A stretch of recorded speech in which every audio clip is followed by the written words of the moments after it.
PianoPod friends and listeners. How was your summer? I missed you. So we're kicking off the first episode of the season 4, and I am your host, Yukimi Song. It feels good to be back in the podcasting groove. I've missed this so much. As much as I enjoyed my break, there's nothing like connecting with all of you, sharing stories, music, and all the piano magic we've got lined up this season. Welcome to all of our first-time listeners and viewers of the PianoPod. I'm a classical pianist and educator from New York City. Whether you're diving deep into a piano career, working professionally in the classical music scene, or simply have a passion for piano tunes and a curiosity about its universe, this podcast is your backstage pass. Let me tell you a little bit about the PianoPod. It is a one-of-a-kind podcast that delves deep into the fascinating world of classical music with a specific focus on the piano. In a bi-weekly format, we engage in intriguing discussions with guests, breaking exciting new ground in the classical music industry. Our mission is to cultivate a vibrant community that champions fresh perspectives, ensuring that classical music remains alive and resonant in our ever-evolving world. Before getting started, I want to thank you, amazing TPP fans and faithful listeners, for tuning in today. Yay, it's season 4, thanks to you.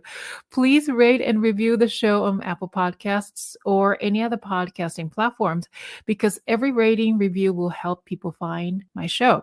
Kicking off season 4, I am thrilled to introduce Dr. Michael Kaykov, an American pianist of international acclaim.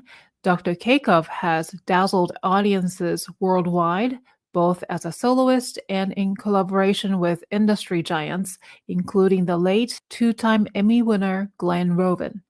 Hailing from a lineage of musicians, Dr. Kaykov began his musical journey at the tender age of 6. His distinguished academic journey led him through prestigious performing arts schools such as Mannes College of Music and Juilliard, studying under maestros like Jerome Rose and Jerome Lowenthal. In 2020, he completed his DMA from the Manhattan School of Music, penning a dissertation on the Scriabin Etudes, a topic on which his expertise has been sought by international publications. But that's not all. Dr. Kaykov's discography is equally impressive. His third album, Unrivalled, received accolades from Fanfare magazine, celebrating his virtuosity and passion for music. Beyond the stage and studio, he is nurturing the future of music, imparting wisdom at institutions like Virtue Academy and the Church Music School of Music and Art. So, dear friends, here we are today to learn about Michael's incredible journey as a pianist, educator, recording artist, focusing on his research on Scriabin and music theory, as well as more practical subjects like how to manage one's career as a pianist. So please stay with me till the end of the episode, as our conversation will lead to a more philosophical discussion later.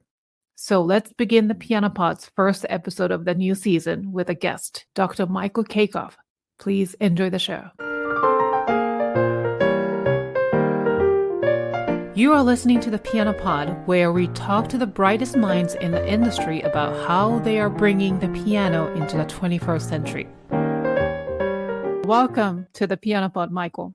Thank you. Such a pleasure to be here. Thank you so much for being here today. It means so much. It's such a pleasure to have you as actually the first guest of the new season. And I know we've been connected on the social media for quite some time, and you have been kind enough to liking my post. I guess that's how we keep in touch and stay connected with one another these days, right?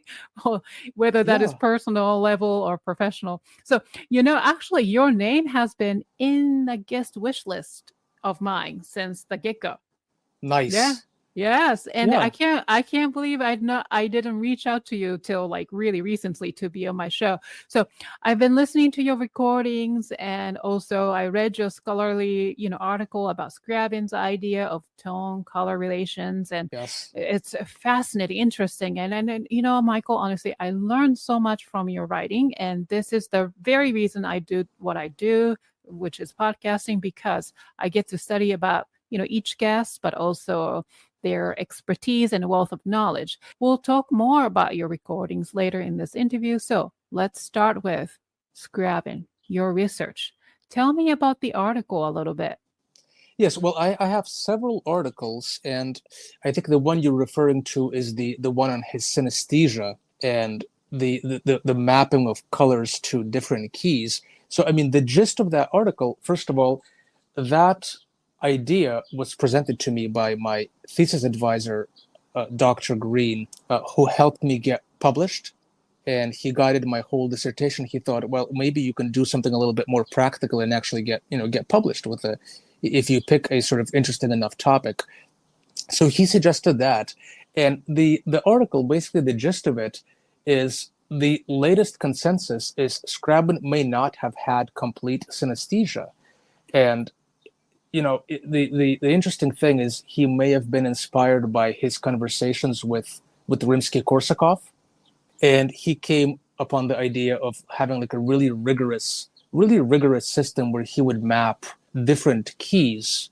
And for Scriabin, he supposedly only felt that major keys may have a color, because as we know, if you look at the overtone series, the minor third doesn't come there until much higher in the overtone series. So it was only major keys and only a couple which he felt are concrete.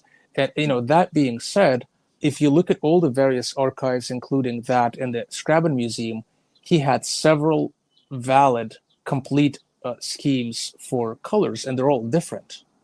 So basically, the latest consensus is he may not have had true synesthesia, and that it may have been just a way of trying to kind of formalize some of his instincts in that regard. So it's pretty fascinating. So it's kind of, the article title should be Scriabin Synesthesia Debunked. Now the other interesting thing is, if you look at true synesthesia, it may not be consistent across the spectrum. For example, how come all the keys are colors? How come one of them isn't a smell and another key is like some kind of unrelated sensation? If you look at the actual studies of synesthesia, it's usually a completely irrational response that's not in any way consistent. Interesting. Yeah. Wow. Yeah. So this time I thought it was the synesthesia issue. So I thought he was in one of those, neurodiverse spectrum or something. He may have been. I'm not saying it was completely an act, but like the way this started was really he was inspired by his conversations with Rimsky-Korsakov, and he did have a couple of keys that he agreed with Rimsky-Korsakov on in terms of like what they represent. I don't want to say anything off the top of my head. You have to like read all the different, because I might get misquoted. You have to read the specifics because they vary across the different sources. Yeah. That being said, later on, for the Scriabin sort of final vision for that Mysterium project, it was supposed to encompass, some kind of dance, some kind of projection, some kind of visual aspect to it, including colors and even perfumes.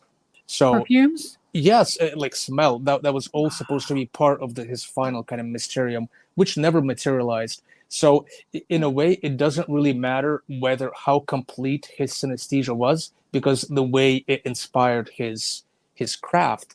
And furthermore, every single late period composition that we have of Scriabin was an offshoot of that. Scriabin felt like the massive Mysterium project is just too huge to materialize. So he took a lot of those ideas and he presented them in very compact forms, such as the sonata form, the prelude, the etude. But in the back of his mind, the end goal was this massive, Mysterium. Oh, very fascinating individual, and a little disturbed, but in many ways. But we don't know. We don't know how disturbed he was. The people that knew him said he was extremely organized and he loved to dress up. He loved dressing up. I don't know if that suggests disorganization. Something disorganized. We don't know.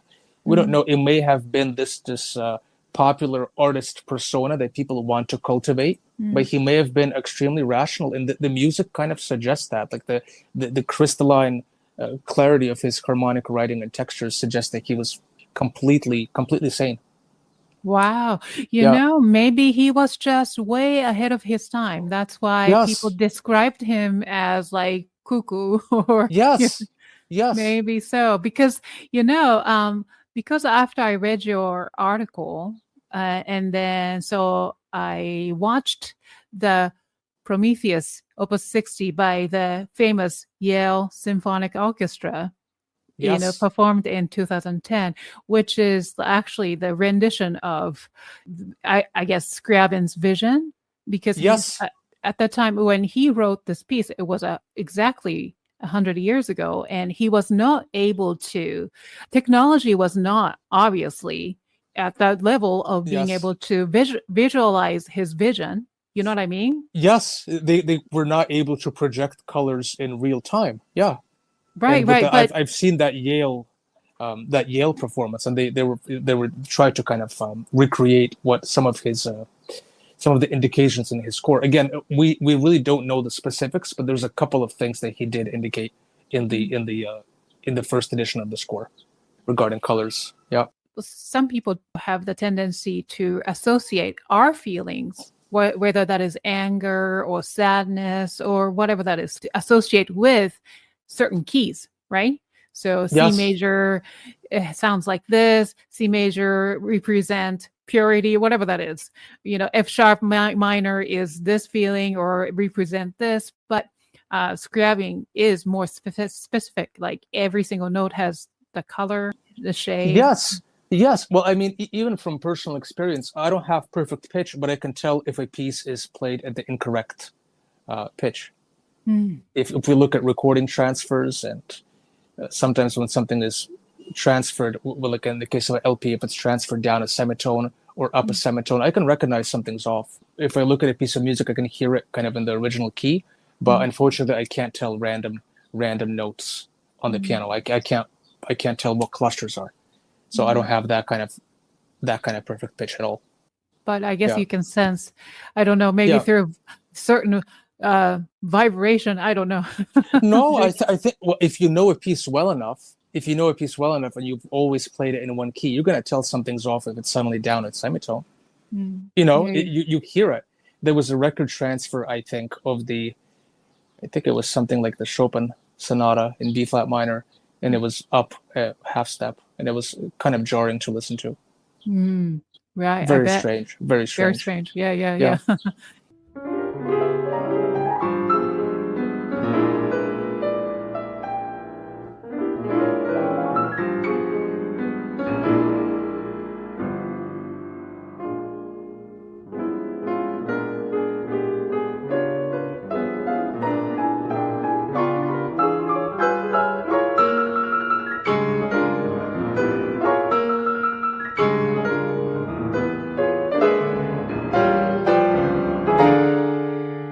Let's really start from your beginning of your musical journey, Yeah. right? I'm curious. You are quite accomplished concert pianist, but there's always the beginning. So tell me about your upbringing. I know you grew up in a musical family, right? Yes, both of my parents are musicians. My mother is a concert pianist. Now she works as a pianist in New York City. She does a lot of ballet classes, vocal coaching, like really everything. Everything Wow. except piano teaching. I'm the piano teaching artist in the family. But yeah, so I learned a ton from her. That's my, it's not just my early training, but every program that I do, I play for her, and I get advice, and I know it's going to be completely unfiltered, and it's something that I can trust, because you need somebody when you publish a commercial album that's going to be listened to repeatedly. You can't unrelease it. You can't withdraw it from the market. So she's like one of the people that I completely trust to give her unfiltered opinion before I set it down. Absolutely, one of the highest trained professionals that I know. Wow. You're Yeah. lucky. Yeah. It's lucky, and it's also very tough. Obviously, it's very but tough. that makes you a, better pianist every day, each day, right? Sure. And then so you went off to, first of all, started as a college at Manus and studied Yes. with Mr. Jerome Rose. And recently I interviewed someone who studied with Jerome Rose as well. So tell me about the training or the study with him. Well, under Jerome Rose, basically when it's not just the training, it's also just like life circumstances. So I got to Manus, and I remember Jerome Rose asked me, I brought in the Chopin Ballade. I brought the Chopin Ballade #1. And then I brought him a couple of etudes, and he said, well, do you want to do the Chopin competition? I said, you know what? I want to do the Liszt competition, because they were happening at the same time. It was 2010. And he said, well, let's go for it. So I looked at the repertoire list, and I think the summer of, I started preparing, but it took around 2 years, and I learned about 3.5 hours of Liszt piano works from scratch, including the Sonata in B minor and all of those things. And I wasn't a prodigy in any sense. I didn't have a big repertoire. When I auditioned for Juilliard and Manus for undergrad, that was the first time I actually had a complete recital program under my fingers. So to go from that to suddenly working on 3.5 hours or more of Liszt's music from scratch was like a massive, massive jump. So it's not just the studies with him, but it's also like the circumstances, because I just had to do it.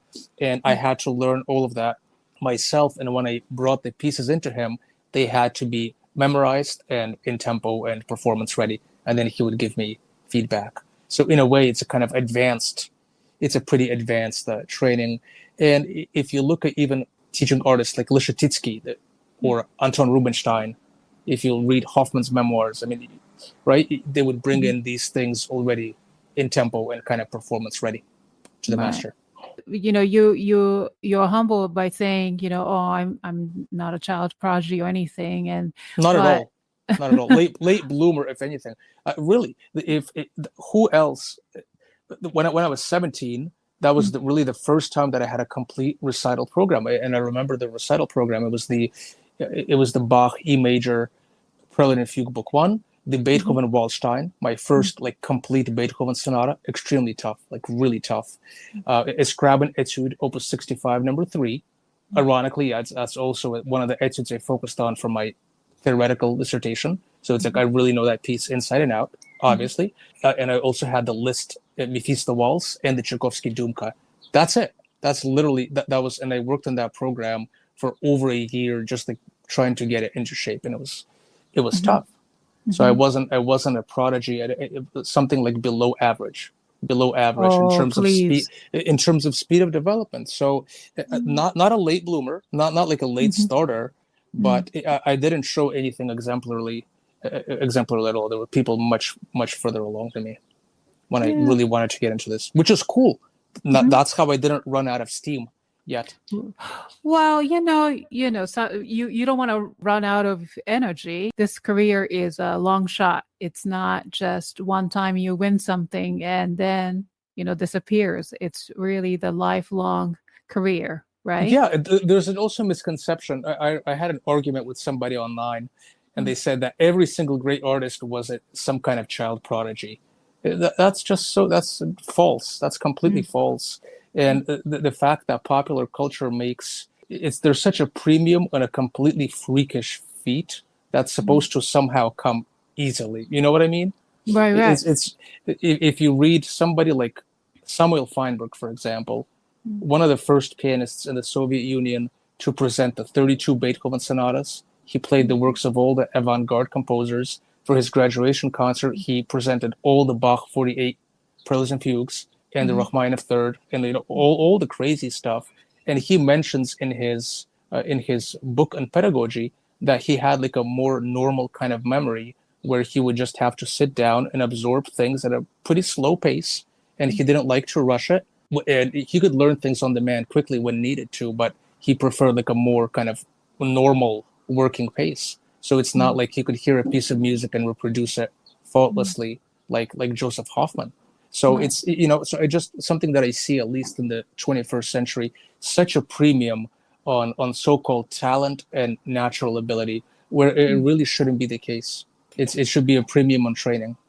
Oh, amen to that. Yeah. And also this prodigy or the talent being showcased so much, like almost like a celebrity level of attention, right? And Yeah. there's a place for that. I mean, look, you're trying to stand out, and Mm, I did a fair share of competitions, and I mm, didn't really place anywhere, but I learned from that, and it helped me develop. But if mm, you see, just from like a marketing standpoint, it's a little bit disturbing because there's always like the latest and greatest, and then gradually it gets replaced by the next crop of talent, and it's mm, always like really sensationalized. I don't mean mm. that in a bad way, but I think we're just talking about like marketing. So everything has to be sensationalized. Like YouTube, okay, next YouTube video idea. I learned Mm, this piece in 1 day mm, without the right. piano, and then publish it. Mm-hmm. It has to be Mm. something centralized. I was reading something online, an interview with a pianist, and she mentioned that she worked as a software engineer, Mm. but she had like this kind of freakish talent, and then she memorized the Rachmaninoff Third Concerto in a couple of days, and then went to perform it with orchestra. And one of my students reached out to me and asked me, like, is this normal? And I said, no, it's not necessarily normal, Mm. and it's just the media. I'm not saying her case is not true. It is, but Mm. it's just the media trying to make it seem like unless you can learn the Rock 3 in 2 days while not being even a professional, you Right. shouldn't be able to do it. I think there's a broad spectrum of natural abilities, and Mm. they all can be utilized towards the same end goal. Who cares how long it took, and who Mm. cares how easy or hard it was? You know? Yeah, yeah, Yeah, absolutely. Yeah. But there's like the really meaning in, I don't know, working so hard to craft your artistry, right? yeah. So, And you have also one other kind of small thing. Let's say you can learn something. Let's say you are in the position to learn something very quickly, and you get the notes down and you have it memorized and performance ready. How much longer does it actually take to finalize the interpretation and to craft it? Much longer. It's still going to be another 4, 6, 8 months, a year, on and off, and then you keep going. You come back to works again and again. Does it really matter? Because right. it's a masterwork that's going to stay with you your whole life, and you're gonna Mm. you're Mm. gonna come back to it again and again. It Mhm. doesn't matter. Yeah. Like in the case of the Liszt Sonata, I learned that in 2010. I put out my commercial recording of it in Wow. 2021. I could still Mm. come back to it and redo it and have other ideas about it. It can be better. It can be a lot worse. Wow, you learned Yeah. the Liszt Sonata when you were 10. No, 2010. 2010. Okay, 2010. okay, I okay. was 20 something. That was when I Mhm. was preparing for the initial Liszt competition. Mhm. Yeah, yeah. So we're going to talk more about this, misunderstanding of our career later on. But Yes, yeah, tell me more about your study with Mr. Jerome Lowenthal at Juilliard. He is a legend, yes, living he legend. is. Well, I was at Juilliard for only 2 years for my Yeah. master's, and the general workflow was very similar. You would have to present something, and he didn't have a hard and fast rule about things being necessarily memorized and in tempo. There was some of my friends would tell me they could just bring in the stuff from the score and not prepare it at all, and read it in the lesson. But it's Jerome Lowenthal knew when that was the case. Just if you think your teacher doesn't know that you're taking the easy way out, don't lie to yourself. How are you going to come into a lesson with reading Chopin nocturnes from the score, preparing it like 1 hour before? If you Yeah, can get away with it doesn't mean that you're getting the most value out of your lesson. absolutely. But I digress. But just a funny thought. But yeah, I had everything. I always brought things in tempo and memorized, and he would give me general sort of interpretive advice. But one thing of his that I really learned a lot from, it seems like a really slight detail. I was playing a passage in a Liszt Rhapsody, and he said, if you play it so evenly, if you play the notes matched so evenly in volume, it doesn't sound beautiful anymore. It doesn't matter if you have finger control and evenness. It doesn't matter. It has to be kind of shaped. So that's really, I think that's profound. Mm. That's really profound. It's such a minor kind of observation, but I think it has a huge impact.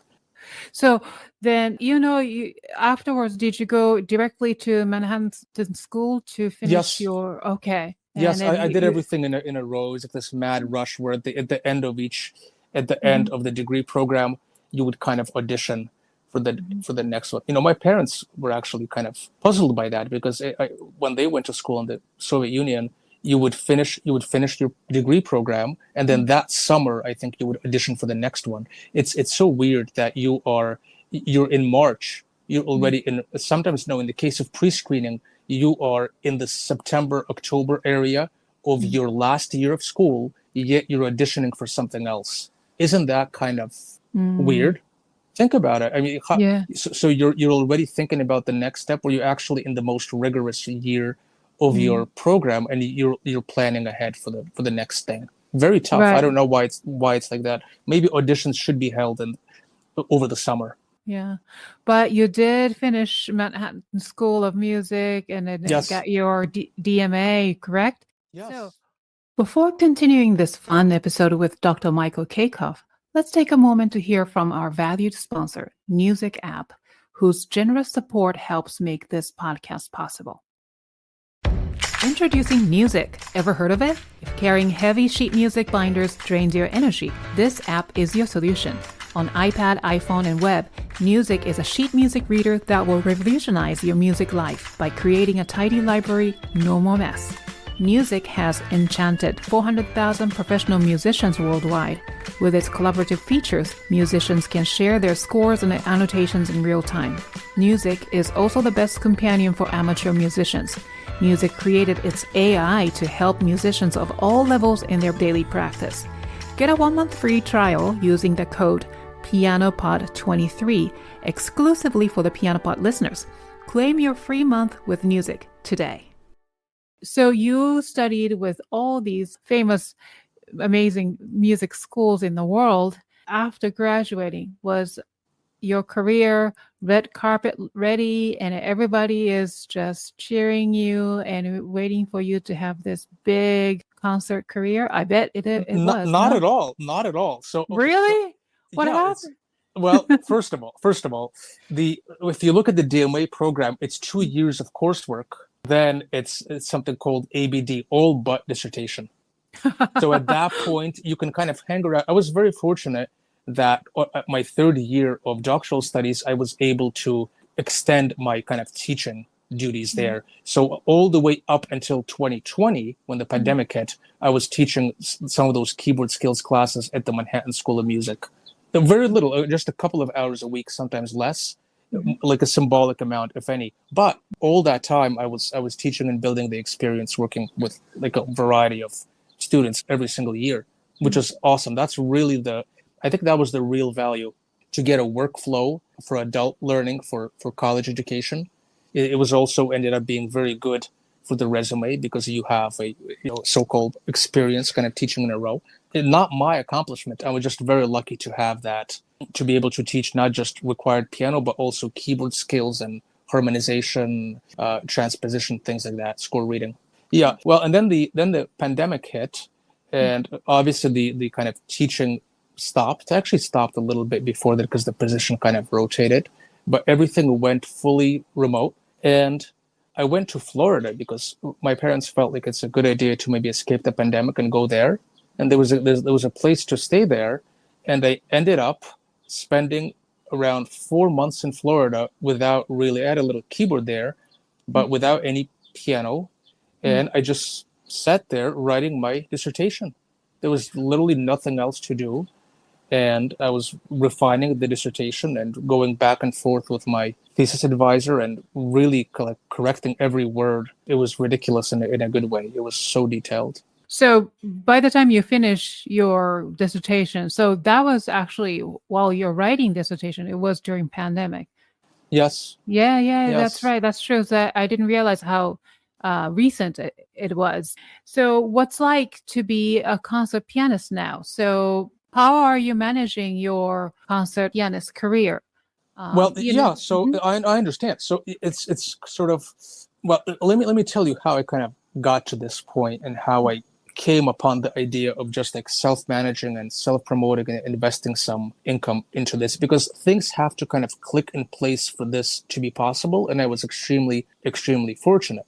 So even when I was in school, all but dissertation, I was applying to various college jobs and just looking like, how am I going to make an income?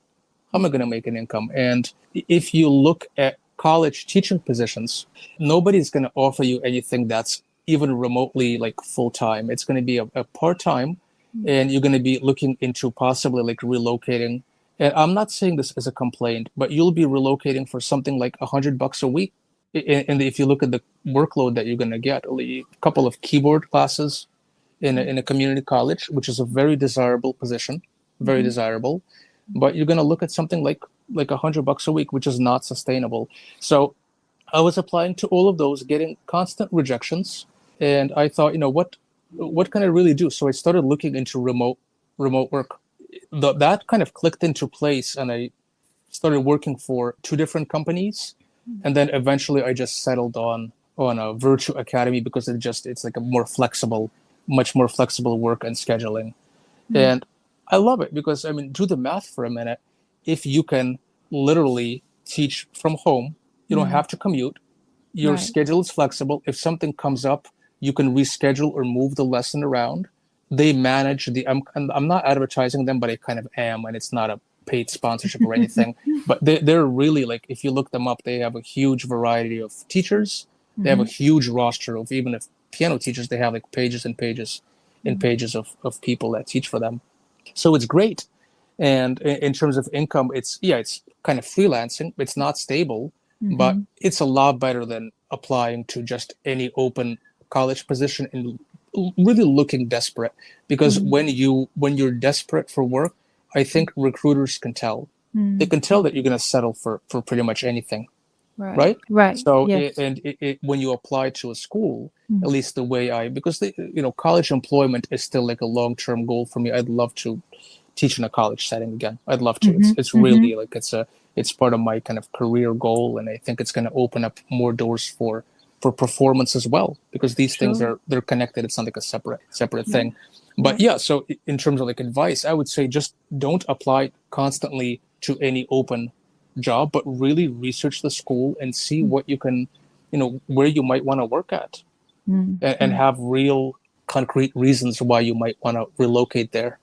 Now, how about your concert activities? So after graduation, so that was sort of still in the height of pandemic. So yes, almost non-existent. And my friend Jeremy Jordan, also a Juilliard graduate, we kind of connected, ironically, like during the pandemic. He was also on the faculty of the Harlem School of the Arts, and I kind of remember him in passing from Juilliard, but we never really kind of connected until after graduation. Very weird, but just the Juilliard life in a nutshell. You don't really know anybody.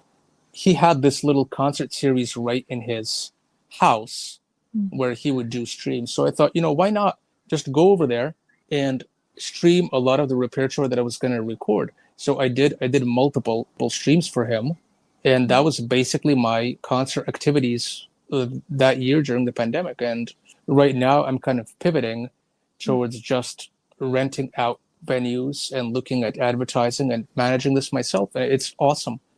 Yeah. Wow, you're managing all these, your concerts by yourself. Well, but by all, I mean, I'm starting out with just this one in September, but it's the first one that is completely self-funded, that is nonprofit. It's completely free for admissions, and I'm not looking to make any money from it. It's literally just to kind of, it's not even that big of a financial hit if you look at the tax write-off that it's a potential tax write-off for this. So it just, I think that's also like a valid goal if you're looking at this, because there's people that are concerned about it.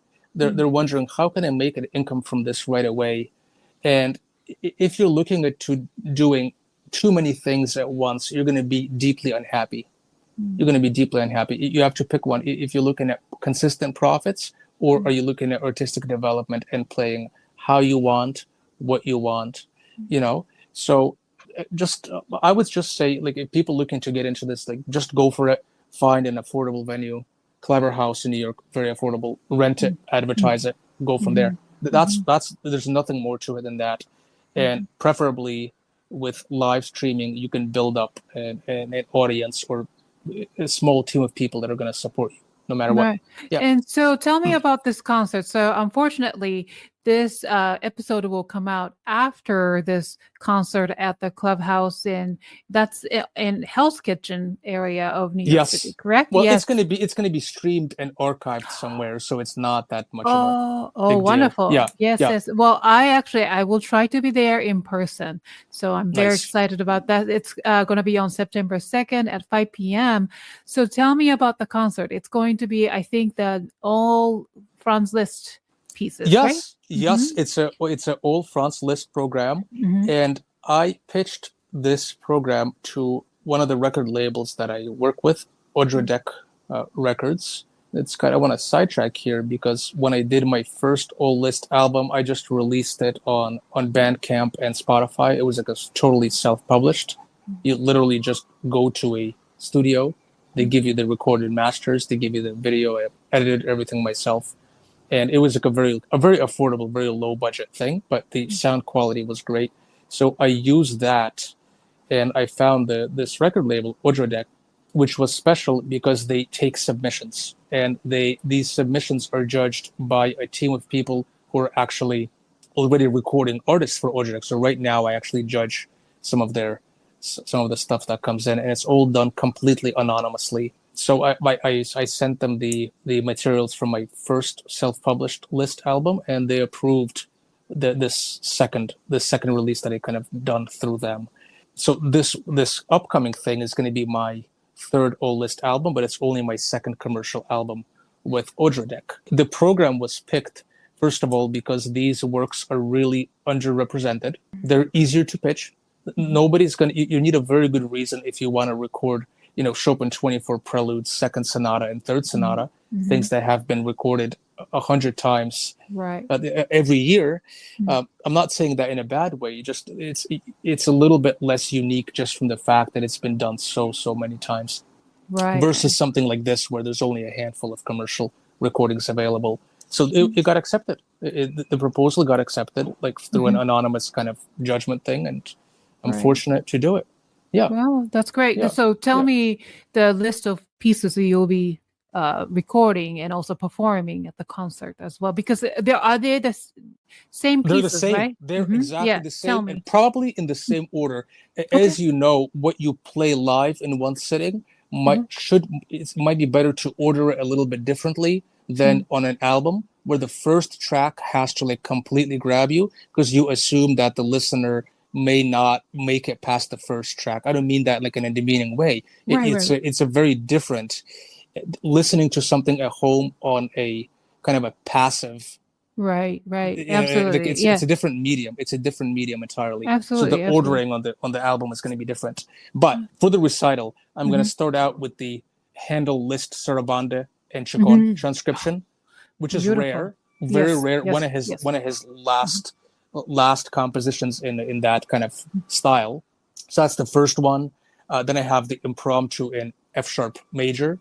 Very beautiful late work. It's well known. Vladimir Horowitz recorded it way back in the 1985, I believe. 1985, yeah.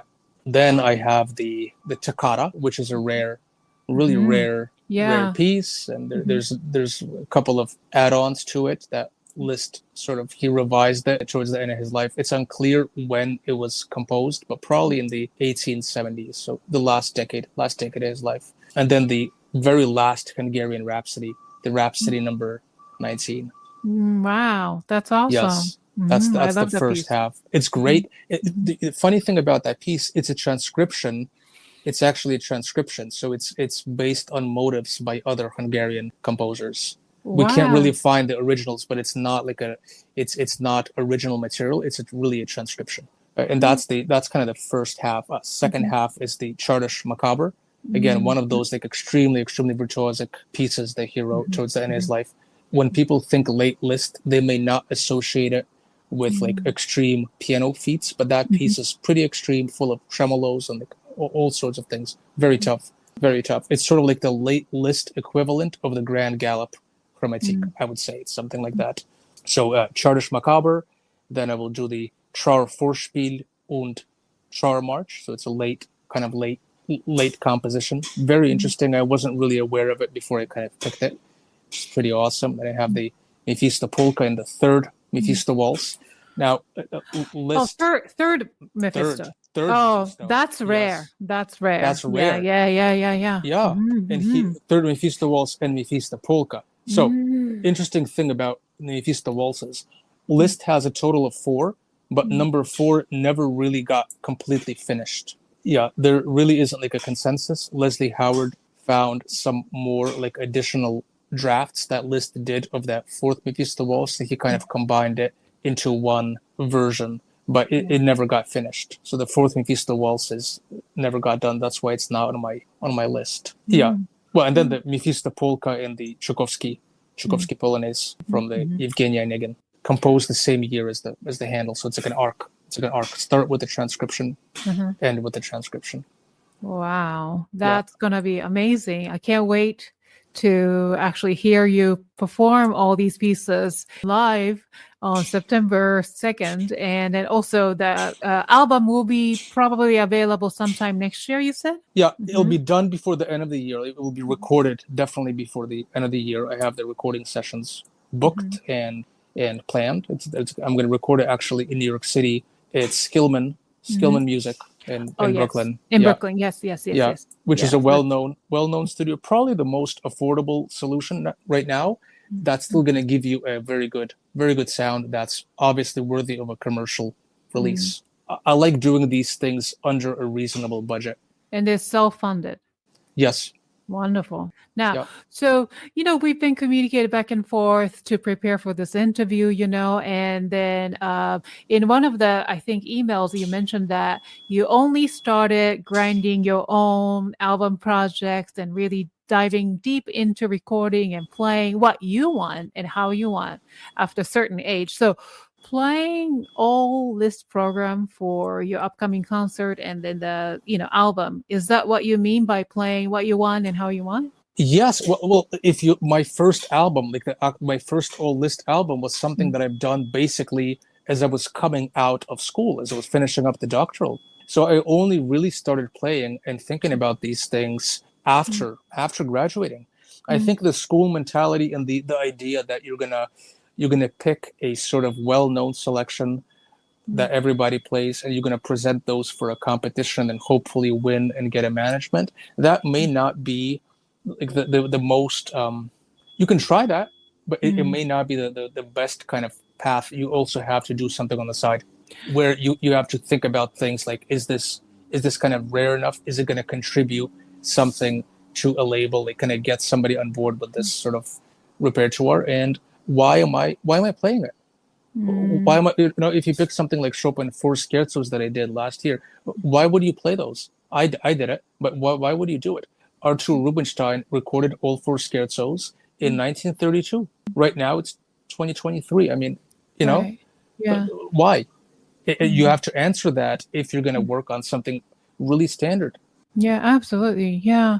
Being a freelancer and then, self-funding, and then you're also managing your career, I think, but a lot of us pianists are that way. But, with the accessibility in technology, and you'll be able to do if you are willing to take this path, no?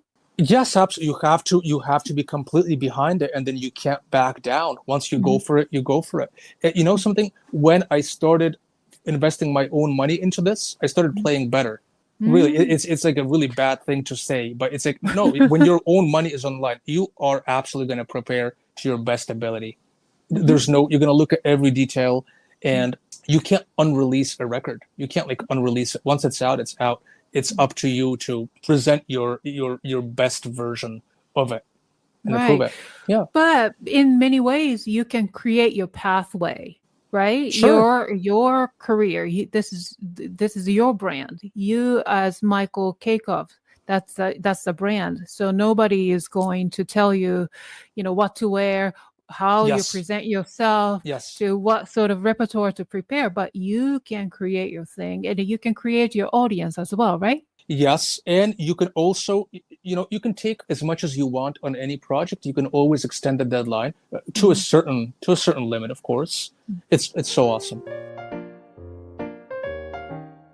That concludes the first half of this fun episode of the Piano Pod with Dr. Michael Kaykov. concert pianist, recording artist, and educator from New York City. If you enjoyed this episode, please rate and review it on your favorite podcasting platform. You can also watch this episode on the PianoPod's YouTube channel. And don't forget to follow the PianoPod on Facebook, Instagram, TikTok, and LinkedIn. The links are listed in the show notes. Tune in next Tuesday, September 12th at 8 p.m. to hear the rest of the interview with Dr. Michael Kaykov.